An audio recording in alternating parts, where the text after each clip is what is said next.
Մեր բոլոր սպորտ դպրոցները անվճար պիտի լինեն։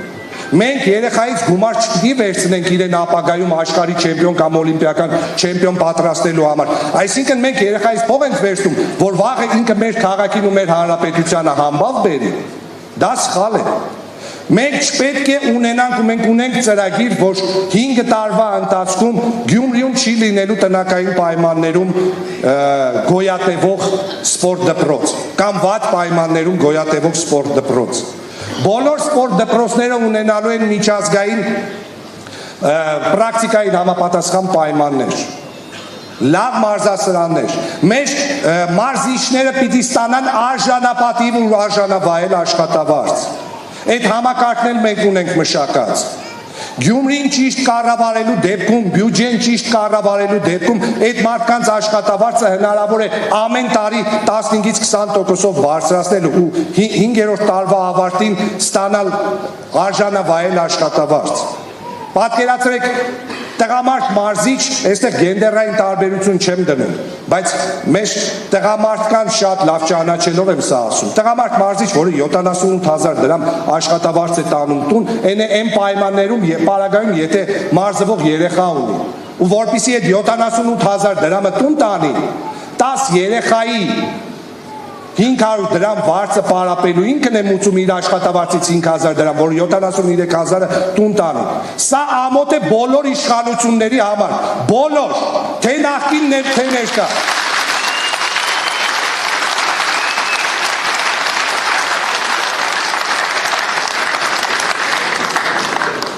Բոլոր երաժշտական դպրոցները, բոլոր սպորտ դպրոցները, ընդհանրապես նախադպրոցական կրթությունը Գյումրիում լինելու է անվճար։ Մենք մեր երեխաներին պիտի հնարավորություն տանք առանց կաշկանդվելու փողոցից գնալ դեպի կրթահամալիր։ Այն վայրեր, որոնք մեր քաղաքին տվել են մարդիկ, որոնք հզորագույն համբավ են բերել մեր քաղաքին։ Սոցիալական բնակարանաշինությունը։ Տեսեք, ինչպես է պետք լուծել այդ հարցը։ Մենք այսօր քաղաքում ունենք բազմաթիվ շենք-շինություններ, որոնք ճիշտ չեն օգտագործվում, լքված են, պետական բալանսի վրա են,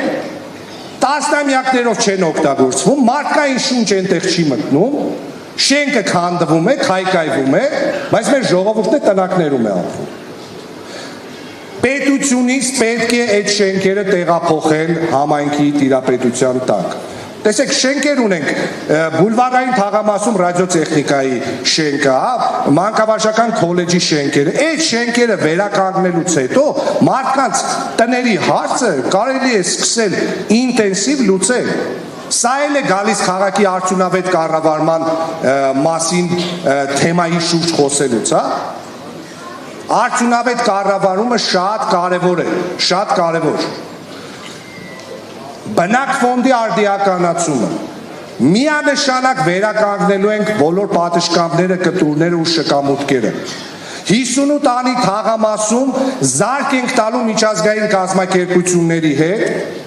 էներգախնայող երեսապատման այդ ծրագրին։ Դա շատ էֆեկտիվ ծրագիր է։ Գիտեք, 2-3 շենք կա անի թաղամասում, որը այդ ծրագրից օգտվել է, ապրող բնակիչներից հարցրեք, ձմեռվա ամիսներին մոտ 50%-ով էներգախնայում է տեղի ունենում։ Այսինքն 50%-ով ավելի քիչ գումար են վճարում մեր համաքաղաքացիները, իսկ հաշվի առնելով, որ մեր մոտ ձմեռը ավելի երկար է տևում, քան Հայաստանի այլ տարածքներում, մոտ 4.5 ամիս մենք գազի շատ մեծ փող ենք տալիս։ Դա միանշանակ հնարավոր է լուծել շենքերի էներգախնայող երեսապատման միջոցով։ Այն, որ անի թաղամասը 58 թաղամասը ասֆալտապատվելու է, դա մեծ լավություն չի։ Դա ԶԵՊ ծրագրի գումարներն է, որով նախկինում 2016 թվականի վերցրած վարկն է։ 2016 թվականից այդ գումարները կա։ Ուղղակի ենթակառուցվածքները անցկացնելը բավականին երկար է տևել, այս տարի 58 թաղամասը ասֆալտապատվելու է այդ ծրագրով։ Այսինքն ով ուզում է համայնքապետ լինի, այդ ծրագիրը կա, ասֆալտապատումը տեղի է ունենալու։ Մենք Մեր քաղաքին տալու ենք համաչափ զարգացում ոչ միայն ծայրամասային տրամաբանությամբ, որ բոլոր թաղամասերը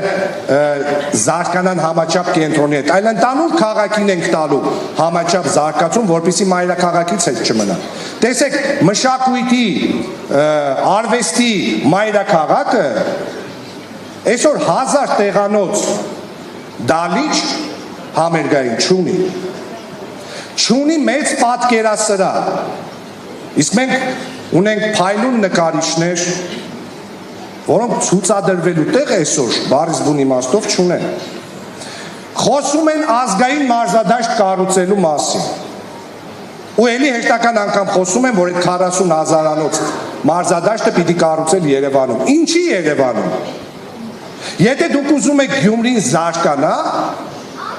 ուրեմն պետք է 40,000-անոց այդ մարզադաշտը կառուցել Գյումրիում։ Միջազգային օդանավակայանը ունենք,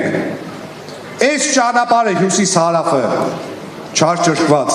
ոնց էլ լինի կառուցվելու է, հենց այն ժամանակահատվածում, երբ որ այդ մարզադաշտը կառուցվի։ Երկաթգիծը ունենք, լոգիստիկայի խնդիր, այսպես ասած, մենք չունենք։ Հիմա պատկերացրեք, եթե Գյումրին ունի 40,000-անոց մարզադաշտ, որտեղ տարին 4-5 անգամ հավաքականը հանդիպումներ է անցկացնում։ Դա 200,000 մարդու ներհոսք է մեր քաղաք։ Դա ահռելի մեծ քանակությամբ գումար է, որը 4-5 անգամ ավելին է, քան Գյումրու տարվա բյուջեն։ Եթե դու ունենում ես մարզադաշտ, մարզադաշտի կողքը, տեսեք Կրասնոդար քաղաքի պրակտիկան շատ ցայտուն է, երբ Գալիցկին Կրասնոդար ֆուտբոլային ակումբի համար կառուցեց մարզադաշտ, որը Եվրոպայի 2 լավագույն մարզադաշտերից մեկն է համարվում։ Շուրջը կառուցեց զբոսայգի, լավագույն զբոսայգիներից մեկը։ Ներդրողները իրենք եկան եւ սկսին ենթակառուցվածքները կառուցել։ Հյուրանոցներ, սրճարաններ, ռեստորաններ, մոլեր։ Մի հատ նման կառույց Գյումրիին անհավանական արդյունավետություն է բերելու։ Ու մենք պնդելու, պահանջելու ենք, հիմնավորելու ենք, որ այդ մարզադաշտը կառուցվի Գյումրիում։ Տարվա մեջ 1 կամ 2 համար երկու անգամ միջազգային մասշտաբի արտիստի Գյումրի բերելով, օրինակ Imagine Dragons խումբը 40,000 զբոսաշրջիկ ես բերելու Ռուսաստանից, Իրանից, Վրաստանից։